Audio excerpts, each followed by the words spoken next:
ในซุ้มค่ะสวัสดีค่ะในคลิปนี้ในที่สุดก็มาถึงวันที่เราจะกลับบ้านน้ำลันนะคะเพราะค่ะในวิดีโอในก็แต่เป็นวันอันเขาค่ะแต่เมื่อน้ำลันเอาแหก็ไปและออนแลนในวันย่านนั้นแหละแต่ออนแลนในวันแหในค่ะวันนี้เราจะพาทุกท่านเที่ยวในหมู่บ้านนะคะ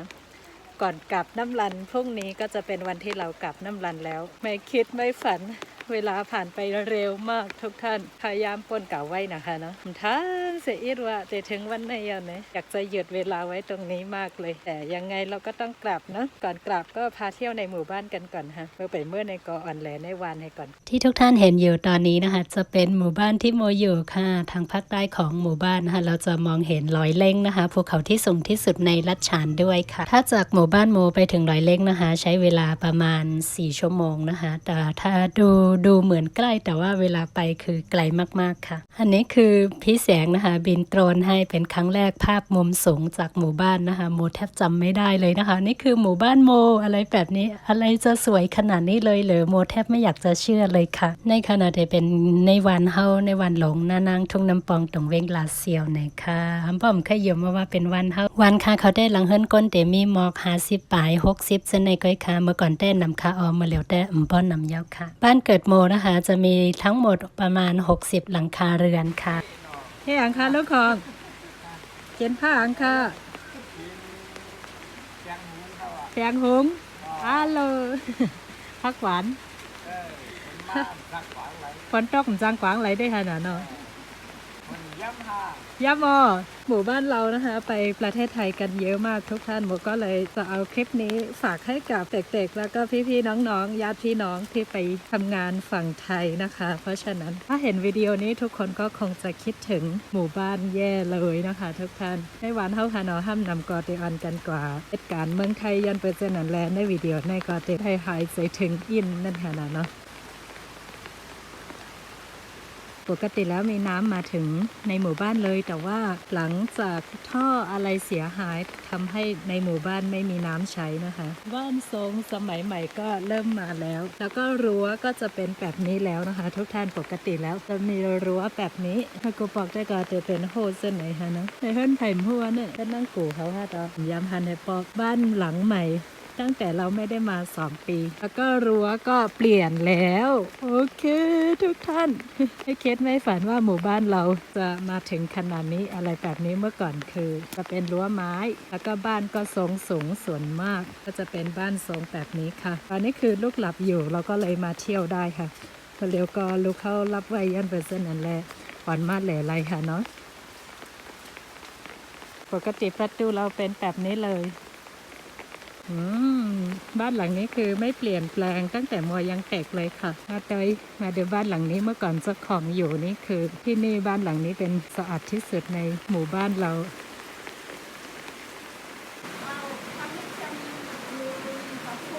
อ๋อใช้ปลาส้มอ๋อข้าอังคาหลังมันได้พักน้อย แต่ละบ้านนะคะก็จะใช้น้ำฝนกันนะคะฤดูฝนแบบนี้น้ำก็จะเยอะหน่อยแต่ว่าถ้าหากว่าช่วงฤดูร้อนนะคะจะไม่ค่อยมีน้ำกันเลยต้องไปตักไกลมากถึงในนาเลยค่ะกินยาข้าวไหนนอกค่ะอ๋อมการไรนอกไม่ได้ด้ออาจารย์ก็หลายคนคนมาไหนฝนตกเนะอ๋อค่ะเต็มมือค่ะป้านะเอาร้อยไหนอ๋อค่ะบ้านเราจะเลี้ยงสัตว์เป็นวัวแล้วก็ควายอะไรแบบนี้น่ารักมากแล้วก็ไก่ที่นี่ก็ส่วนมากก็จะเลี้ยงประมาณนี้ค่ะอืมวันนี้ฝนตกก็เลยยังไม่ปล่อยนะคะปกติคือปล่อยแล้วเวลานี้ก็ได้ฝนตกเย็นไปจะนั้นแหลมได้ปล่อยค่ะเนาะบ้านนะคะเริ่มเป็นทรงไม่สูงแล้วส่วนมากก็จะทำเป็นแบบว่าประมาณนี้ไม่สูงหลายๆบ้านเลยจะไม่สูงแล้วถนนในช่วงฤดูฝนคือลื่นมากทุกท่านเราต้องเดินแบบช้าๆมากเลยอันนี้คือเตรียมหินไว้แล้วปกติหมู่บ้านเราคือจะเป็นรั้วไม้แบบนี้ทั้งหมดเลยค่ะจะสุดหมู่บ้านแล้วในเป็นตั้งซานสุดๆคิดถึงกันบ้างไหมตั้งใจถึงเฮิรน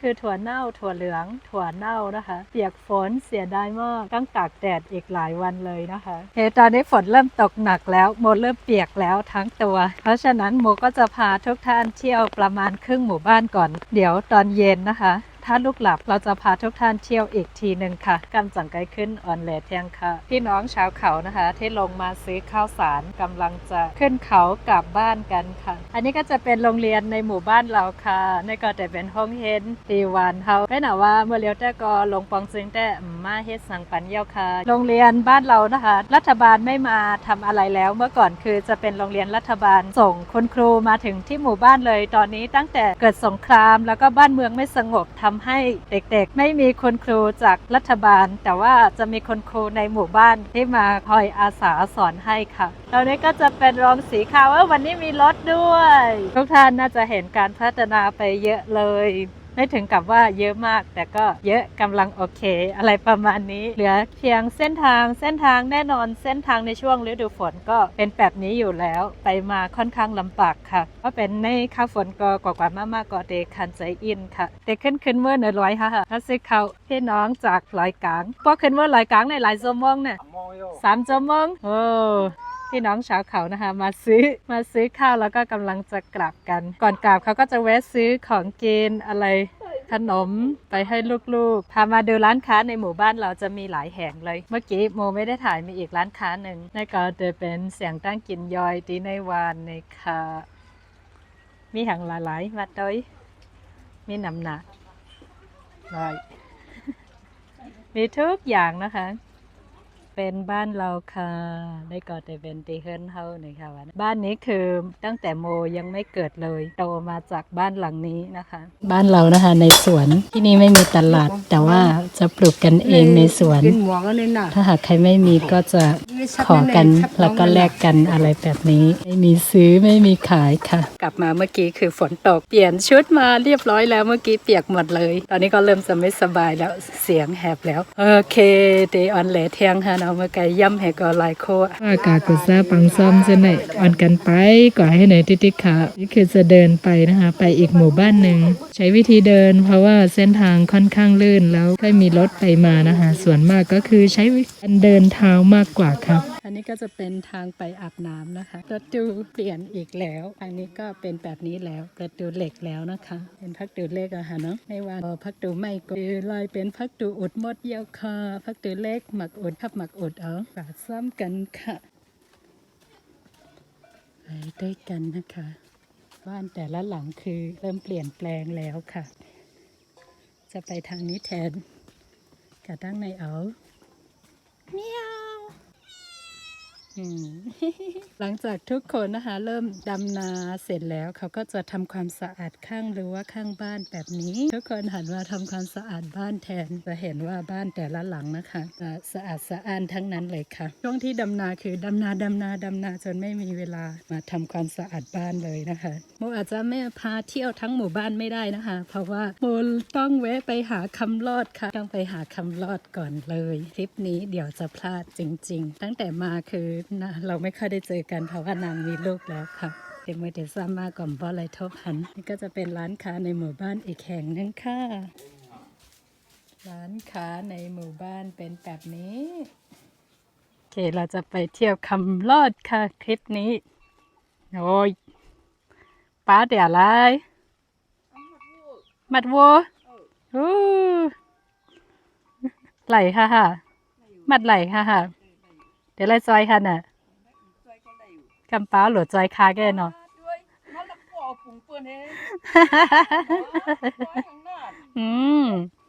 ปอไว้เป็นตีไม้ตองน้ำมัดวัวแบบนี้โดยวัวป้าหอลีฮักเกียร์ได้ละลายจุดๆนะเนยมาเลยได้ดีว่าเต็มมือหาได้ตึ๊ดทำรอดมาแล้วไม่ได้เจอกันนานแต่เจ๊กน้ำเตะกาแทงหรือว่าการไล่เดี๋ยวมาเหลียในว่าพวกเขาเต็มมือเอาเจ๊กน้ำปันเปล่าค่ะ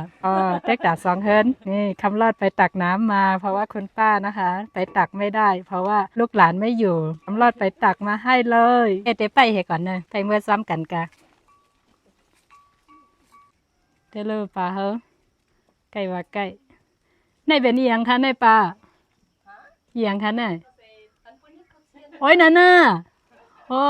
ยเครื่องทำข้าวเส้นโอ้ยโอ้จริงด้วยนี่เป็นเครื่องเฮ็ดข้าวเส้นในวันน่ะเมื่อกูปอกแต่ข้าวเส้นปลาจริงในวันเฮาในซื้อเสียงหลังโทนเมื่อเร็วนั้นมีไผเฮ็ดยาวยันว่าลูกหลานก็กลับเมืองไทยหั่นนะคำรอดไปตักน้ำมาให้แล้วก็เอาไปไว้ข้างบนให้ด้วยนะคะน่ารักมากน้ำใจข้างบ้านเราก็จะเป็นแบบนี้ค่ะก่อนไลกุโสนั่นหั่นน่ะกุโสเนี่ยมันจังกว่าหาไลได้เลยไลกูวันอยู่หลายๆก็ไลหาน่ะเนาะเป็นเฮยอยู่ลีอยู่ว่ะอ๋ออยู่รีบค่ะ อันไหนเด้ล่ะเอาอ่ะเด้ลูก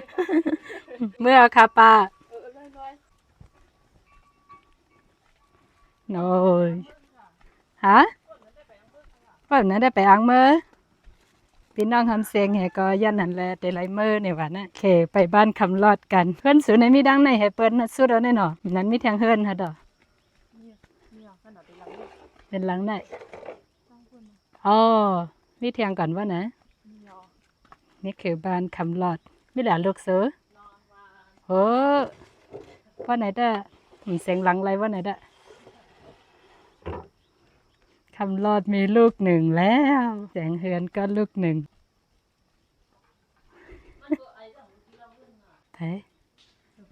ไต่แค้นไอ้มีเป็นทั้งแต่ไปก็ว่าใจถึงแสงเฮือนขาคำรอดในวันนะเฮียงอ่ะอ๋อในสิงไฟอันนี้จะเป็นห้องครัวคำรอดเขาดิลูเป็นติ๊กเหมือนกันนะนี่ก็จะเป็นบ้านคำรอดเขานะคะจะอยู่กัน1 ครอบครัว3 คนอยู่กัน3 คนเวลาช่วงฤดูร้อนแบบนี้ก็จะอยู่ใต้ถุนบ้านกึกกึกึกกึนี่คือลูกคำรอดลูกชายคำรอดน่ารักมากพี่เมียวติกินเนาเอาเลยของเราเองพอตั้งเงินล้ำเหรอค่ะซื้อขึ้นจักเข้าค่ะต้องซื้อขึ้นจักเข้าเมื่อค่ะน่ะตาเนี่ยมอดตาเนี่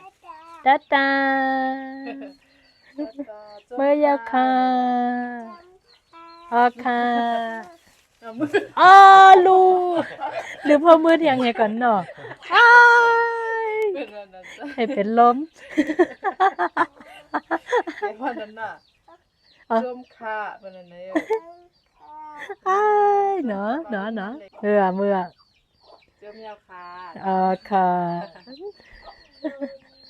แล้วเราก็จะไปทางนี้ทุกท่านน่าจะเคยเห็นโมเคยพาทุกท่านมาแล้วเส้นทางนี้สวยมากค่ะเดี๋ยวอันกว่าเลยในหน้าหน่อยค่ะกำในเจ้าเข้าขามาในไปเลยกว่าถึงในหน้าเซ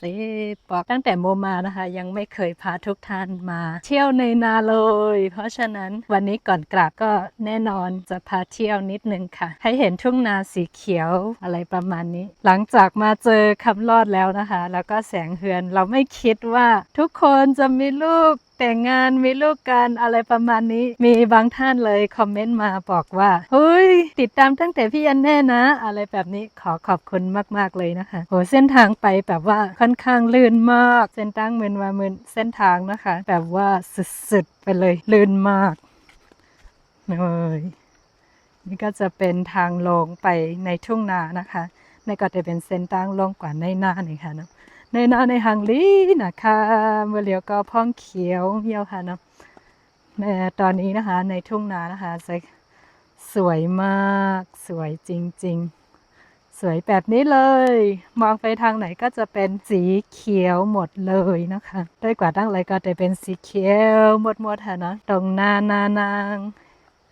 ทุ่งนางนะคะ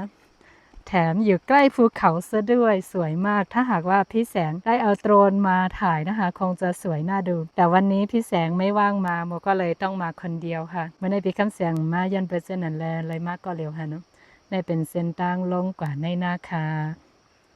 ทางดีนะเมื่อกี้แน่ลงมาทางไหนค่ะเมื่อกี้นะคะโมลงมาทางนี้โอเคพาทุกท่านมาดูทุ่งนาเพียงเท่านี้โมไม่ลงไปข้างล่างแล้วเพราะว่าไกลมากแล้วลูกก็น่าจะตื่นแล้วตอนนี้ลงกว่าตั้งนอกก็ค่ะเนาะ เดออนเมื่อคืนยังหายันเปว่าลูกก็แลบเตจำเตตื่นเนาะยันเปเส้นนั้นแหละลงกว่าเยาค่ะอันตรงหน้าอีดออดก็ให้หายใจถึงก็อะไรเยาค่ะเนาะทางลื่นมาก เส้นทางแบบสวยเลยเส้นตั้งทางดินอะ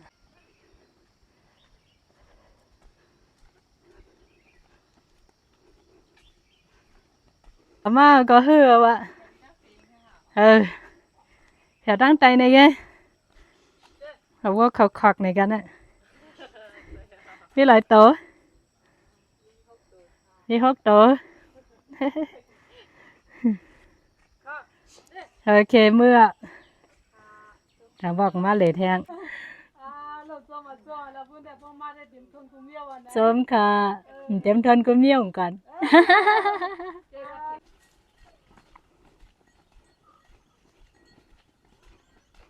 นี่ไหนวัวใจวัวอีไหนไม่ไหลอีเนอะโอ้วัวนำเนอะฮัลโหลนำมานนมันมีทะเล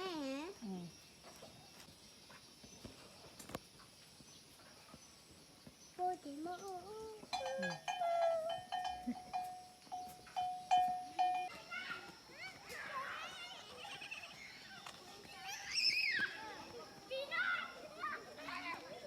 เสร็จเล่นทางไหนเล่นล้ำกันน่ะ